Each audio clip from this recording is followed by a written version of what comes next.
বন্ধুরা, আজকে আমরা ভিডিও বানানোর জন্য চলে আসছি আরশিনগরে। আর আমরা এখন আরশিনগরের আহ প্রতিটা সৌন্দর্যের যে দৃশ্য আছে সেই জায়গাগুলো আপনাদেরকে দেখানোর জন্য রওনা দিচ্ছি। এখন চলুন স্টার্ট। তো আমাদের গাড়ি স্টার্ট হয়ে গেছে, আমরা এখন আরশিনগরের চিত্রটা আপনাদেরকে চলে যাবো। আমাদের রিপন খুব ভালো ড্রাইভ করে। রিপন গাড়ি চালানো শুরু করছে। দেখেন, আশিনগরে একটা হচ্ছে যে রাস্তার দুই পাশে যদিও পানি আছে, কিন্তু মাঝখান দিয়ে রাস্তা আছে। এই রাস্তা দিয়ে চাইলে আপনিও ঘুরতে আসতে পারেন। আর এখানে মোটর সাইকেল, রিক্সা, প্রাইভেট কার পর্যন্ত নিয়ে আসা সম্ভব। আপনি চাইলে আসতে পারেন। আমরা পুরো এলাকাটা আজকে ভিডিওর মাধ্যমে দেখানোর চেষ্টা করব। এখানে আবার ছাগল চড়াইছে, দেখছো?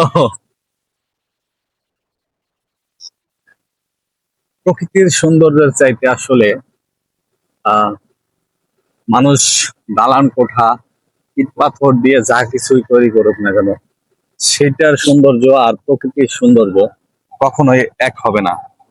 প্রকৃতির সৌন্দর্য হচ্ছে আল্লাহর তৈরিকৃত, মহান সৃষ্টিকর্তা সৃষ্টি করেছে, যার কোনো তুলনা হয় না। আর মহান আল্লাহ তাআলার সৃষ্টির কোনো কিছু কেউ কখনোই সৃষ্টি করতে পারবে না, কারণ সৃষ্টিকর্তা একজনই।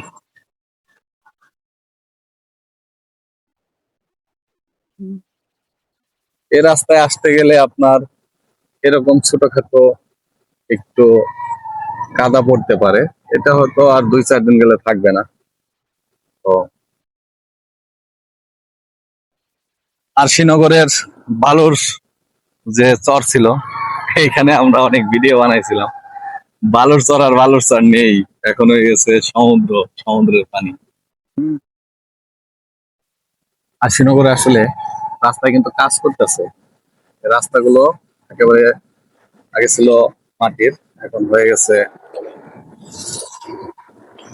পিচের। এখানে পিচ ঢালাই দেওয়া হবে। কি অপরূপ সৌন্দর্য, তো না দেখলে মিস করবে সবাই।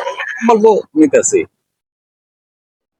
এই প্রকৃতির সৌন্দর্য আসলে সবাই দেখতে পারে না। অনেকে আছে ঘোরাফেরা পছন্দ করে না, তারা কিভাবে এই সৌন্দর্য দেখবে? সাভার থেকে অল্প কিছু দূরেই এই আরশিনগরের অবস্থান। আপনি চাইলে এসে ঘুরে যেতে পারেন। বাড়ির পাশে আরশিনগর, তাই প্রতিদিন ভিডিও বানাইতে আসতে পারি। বেশি দূরে হইলে পারতাম না, আপনারা চাইলে ঘুরেতে আসতে পারেন। আপনি আমার ভিডিও শেয়ার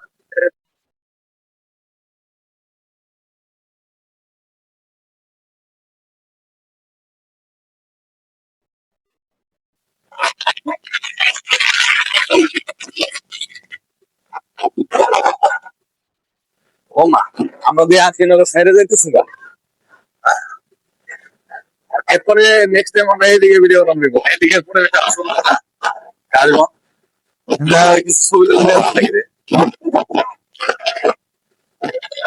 রিপনের